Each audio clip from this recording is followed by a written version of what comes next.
It's another edition of Time About the Movies, and today we're taking a look at the films of December 6, 1996. Actually, before I get to it, I kind of say something. Looking at these movies, the last couple of episodes we've done, I've really started to realize that this was probably the first overall holiday season, or season of movies, where I really got excited as a kid, because when you really look back at the movies that we've had so far, we've had Space Jam, we've had Star Trek First Contact, we had Jingle All the Way, we had 101 Dalmatians, we have Daylight here. In a couple weeks we're going to be looking at stuff like Scream, Beavis and Butthead Do America, these movies that... This was a pretty damn good holiday season stretch of films in 1996. I really look back on this. Jerry Maguire's another one. I have so many movies here that I mentioned and I did not mention, but this was probably the first real season of movies that I remember being really excited about. This was a really good time for movies back then, because you got some really good Oscar movies that did eventually become Oscar contenders. You have good, fun, over-the-top movies, good movies overall, good adaptations overall. It was a pretty good time back then, and this first movie we're going to look at is no exception. We have 3 movies to look at, and this first movie, the biggest new release of the weekend, is, I think, a fun movie. It's Sylvester Stallone in the action thriller. I almost said disaster. It is a disaster film, but it's called Daylight.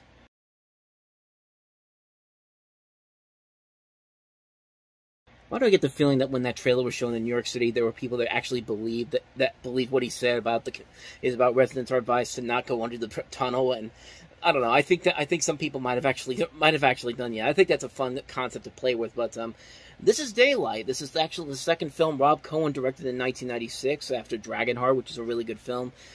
This one, of course, stars Sylvester Stallone, and honestly, I actually had fun with this movie. I think this is a really fun concept overall. I actually like this movie than most of the other disaster movies that were coming out around this time period. I think it's much more fun than Independence Day. I think it's more fun than Dante's Peak. I think it's more fun than Volcano. I think it's even more fun than Mars Attacks, which we'll get to next week, but I thought this was a ton of fun.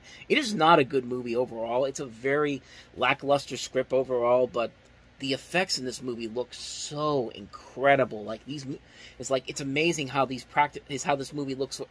The practical effects in this movie look like practical effects, and sometimes the CG doesn't look like straight up CG compared to nowadays. Like, you could definitely tell there's a good mixing of both practical and CG effects in here.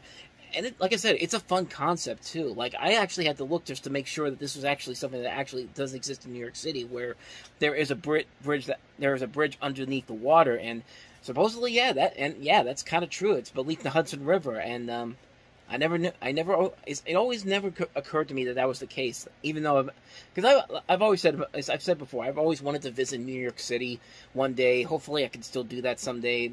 That's my hope in my life. That's the one big thing in my life, that I want to see New York City before I die. And I had no idea, for the longest time, I had no idea that they actually had a bridge underneath the Hudson River, and I think that's actually kind of a fun concept here. What happens if something happens to cause the bridge to be damaged and the water starts coming in? And I think this movie does a pretty good job of playing with that concept overall. Story-wise, we've seen this story done over and over again, but I think it does a pretty good job. I think the action sequences are what really stand out the most. Stallone is pretty okay in this movie. This is one of his movies where it wasn't a big hit. And it's actually kind of was one of the last movies before he tried to stage a comeback with Copland the following year, which we'll get to that in '97, but I thought he did alright in here. I thought the movie overall was a ton of fun. I got a lot more enjoyment out of this movie than I thought I was going to. It's not a great movie. It's not a perfect movie by any means necessary, but it's still a fun ride. I really enjoyed it a whole lot. I know a lot of people were very mixed on it when it came out. It was a big hit regardless, but yeah, I thought it was a ton of fun. I thought it was a good, fun disaster movie, and I thought it was a lot better than some of the other disaster movies that we got during that time period. And I'm one of the few people that would probably say that, because I really didn't like Independence Day. Really wasn't a big fan of either Dante's Peak or Volcano either, but this is the one that I like. It's just my kind of taste. I mean, I kind of enjoyed this movie, mostly because of the action sequences and the visual effects in here. I think they really do stick out the most in this movie, and that's why I keep coming back to this movie. This was a ton of fun. I really enjoyed this movie a whole lot. So I really recommend it if you really like a good, fun disaster movie. Daylight, I think, is a ton of fun for what it is. So, yeah, that's Daylight. Let's go ahead and take a look at our next movie, and that is Woody Allen's latest film, Everyone Says I Love You.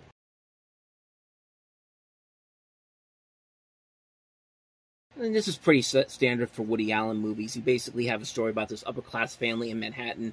They're followed in songs at New York, Paris, and Venice. And various characters act, interact, and sing off each other in other cities. You've got these two young lovers, Holden and Skylar, her parents, Bob and Steffi, her ex-husband, Joe and Steph's daughter, DJ, as they say in this, Vaughn, a lady whom Joe meets, and a recently released prison inmate, Charles Ferry, who was inserted between them, leading to their breakup. And this was not a big hit. This was not a financial hit at all. It was still a critically acclaimed movie. And really, when I look back at this, I think most of Woody Allen's movies have never been big financial successes. I think the most successful movie I think he's ever made financially was probably my favorite movie of his, Midnight in Paris, which came out 15 years later, and I still think that's a really fantastic movie. It's in my top 30 favorite movies of all time, honestly. It's a film that still holds up to this very day. I do like a lot of Woody Allen movies, and I think this one is pretty good. I mean, you got a really good cast with Woody Allen once again. Alan Alda, Drew Barrymore, Lucas Haas, Goldie Hawn, Gabby Hoffman, Natasha Lyonne, Edward Norton, Natalie Portman, Julia Roberts, Tim Roth, David Ogden Stiers, Billy Crudup's in here, Robert Knepper, just some notable names in here. Christy Carlson Romano, Kim Possible.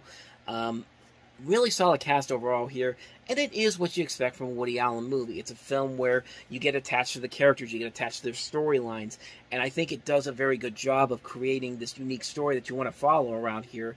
And the songs in here overall are really good. It's interesting to hear a lot of these people singing in their own voices. The only person that really does not is Drew Barrymore, but that was because of Goldie Hawn, I should say. Both him and Toy Boat.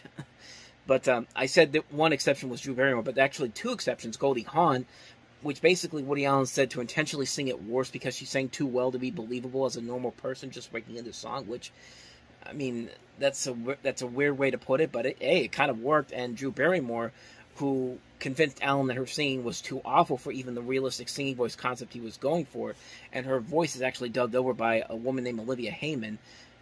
It's a fun little movie. It's a surprisingly effective film. It does deliver everything that you'd expect from a Woody Allen movie. Maybe not one of his best films overall, but I really enjoyed it a whole lot. I think you get what you get when you watch this movie. If you know Woody Allen stuff, you get exactly what you get with this. So yeah, on to the last film, and that is Losing Chase.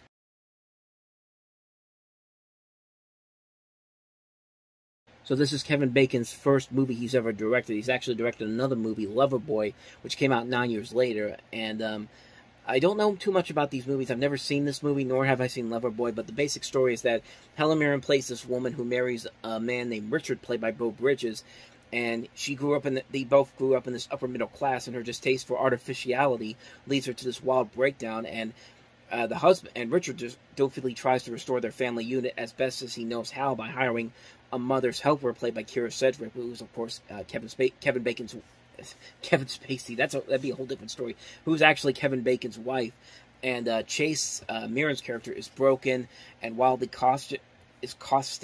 wickedly caustic. Good lord. Wickedly caustic towards Elizabeth until they discover each other's similarities, and a strong relationship develops, affecting their personal and familiar salvation and destruction. And I'm reading this off of IMDb because, like I said, I don't really know too much about the movie itself. It was produced for Showtime. It was actually on TV in August of that year, but then got a theatrical release after it got a positive reception, I guess, to try to see if they can squeeze out some Academy Awards. But then again, I don't think you could do that because of what happened with the Richard Williams A Christmas Carol special from the 70s, which won Best Animated Short Film, even though it was seen on television first. I guess they changed the rules after that, so I don't know if that's what they were going for here, but it doesn't look too bad. I mean, as far as this movie goes, it doesn't look too bad, but like I said, I don't really know too much about this. I've never seen this movie, so I can't really say if it's good or not. Like I said, I got a positive reception, so I wouldn't doubt if it's a good movie or not, but other than that, though, I really don't know too much about it, but it's got some people I like in it, so I really would think maybe it's got a chance to be something good, but I can't really say for sure until I actually see it. So, that's Losing Chase. So with that said, that wraps up another edition of Time About the Movies. Next time we meet, 4 more movies, and again, some notable films, including Tom Cruise and Cameron Crowe's Jerry Maguire, Tim Burton's Mars Attacks. We also have Denzel Washington and Whitney Houston in The Preacher's Wife, and also Laura Dern starring in Citizen Ruth. So again, like I said before, the 1996 holiday season had a lot of really, really solid films overall. We're going to get to a couple more of them in the next episode. So, thanks for watching, and with that said, if you want to see more videos like this, please hit the playlist on the next page, check out the previous episode, and I'll see you guys tomorrow for another episode. So again, thank you for watching, and I'll see you next time. Until then, take care.